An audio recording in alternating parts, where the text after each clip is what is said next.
For those of you that have been to my website before and seen some of my YouTube clips, you know I cover hot topics, things of interest to most people. This subject I'm going to cover here is especially personal because our family has been in the NFL for many decades. But it's worth going over why I consider the NFL the not for real league. First of all, my father was a player for 12 years, starting in the late 50s, ending in the early 70s. He was a very good player. He made Pro Bowls, was even a player of the game for one of the Pro Bowl games. So he had a lot of success.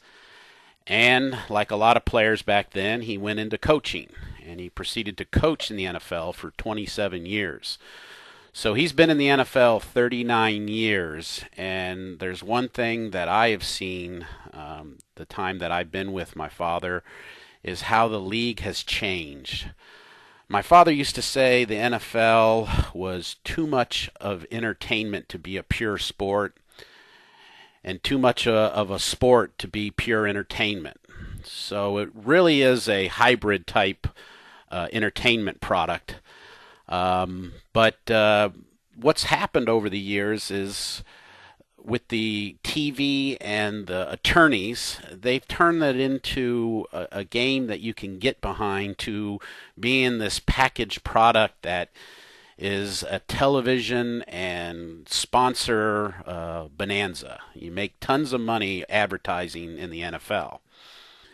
Well, currently the NFL is suffering from these public issues that in reality are suffered by just families in general. Domestic violence, child abuse, these kind of issues happen throughout our society, and our players are a culmination of people who live within the society. So it's not surprisingly that it infiltrates into the NFL. It's just surprising how they respond to it, trying to protect the brand. But let me cover why I say it's a not for real league, and I'll give a personal example. My father retired in the mid-90s, and they gave him a lump sum payment, basically bought him out of any retirement, saying, here's your money, thanks for your years of service. At that time, they knew people were suffering from cognitive problems due to concussive injuries to the head, but they didn't say anything. The reason they didn't say anything is the first thing you do when you tell somebody, listen, people of your generation need to go down and see a neurologist because you guys are having problems. We know this from the information we're getting. And they did have that information. That's the part people need to know. They were aware of this problem. Well, the reason you don't say that to somebody like my father is because he goes to a neurologist. A neurologist is going to order a baseline CAT scan. And that CAT scan basically would be proof of what had happened through his 12 years of playing in the league back when they had canvas helmets. So in a way, my father was a walking crime scene. So instead of doing the right thing and to the old warriors in the NFL and saying, hey guys, we just came to light with this information, they wanted to protect the brand. They wanted to protect the pocketbooks of the 30-plus owners in the league also.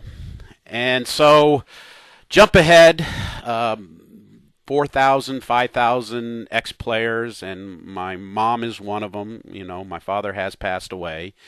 My father died in 2008 of Alzheimer's, which puts him as part of the settlement. The settlement is designed so based on how and why you died or how and why you're living currently, you get more of a settlement. And in my father's case, he died with the diagnosis of Alzheimer's. Now, he was suffering some serious cognitive problems the last 10 years, beyond the forgetful of meetings and where he put his eyeglasses, but some strange things were happening to my father.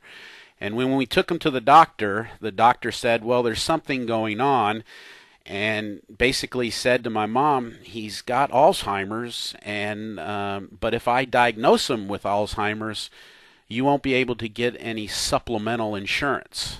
You see, my folks were on Medicare at the time, and the Medicare supplemental insurance industry won't touch somebody with a diagnosis of Alzheimer's. They know it's a loser because they're going to eventually need skilled nursing. Well, even before the settlement came in, NFL stepped up and designed a program called the 88 program. And what that is meant to do is provide families with $88,000 a year for skilled nursing facility for players who played in the NFL. Now, this was prior to the settlement with the injuries.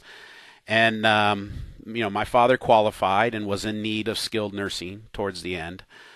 And but it took over a year for us to process his claim. And this is why NFL means not for real league. They say they want to help people. They even publicly say we're giving out all this money and all this help. But when you go to apply for these benefits, oh, we need this documentation and that documentation. Let's drag this out. So in a way, this settlement that they're talking about, originally $700 million set aside for the players, it's really going to be difficult for people to make the claim.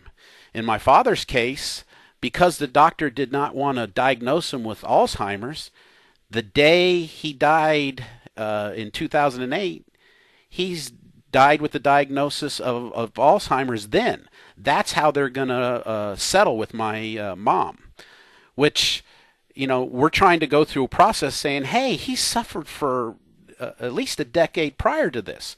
Well, again, now the NFL's defending their money. The not-for-real league is making it difficult for people to document this. Oh, let's see it on paper.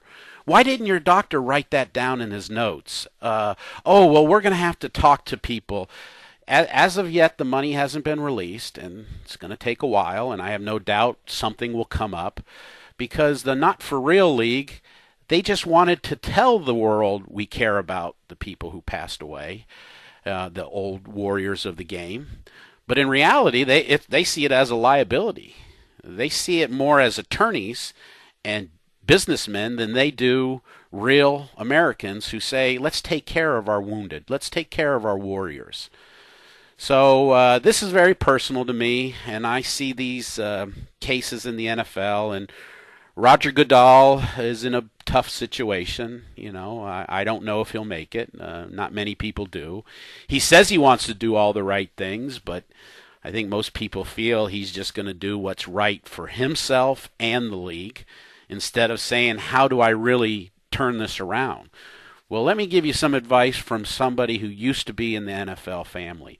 Why don't you, instead of worrying about what the cameras see, why don't you worry about the results that come from this? Why don't you worry about getting people the help they need early on? Why don't you stop with all the forms and the legals and the attorneys that get involved in this process and do what's right for the people that are in the league? I think that would go a long way to solving the problem. So today being Sunday, I'm going to watch some football and enjoy it. But while you're watching it, realize that there are people, for your entertainment, suffering in this league right now, and the league is doing a poor job of managing it.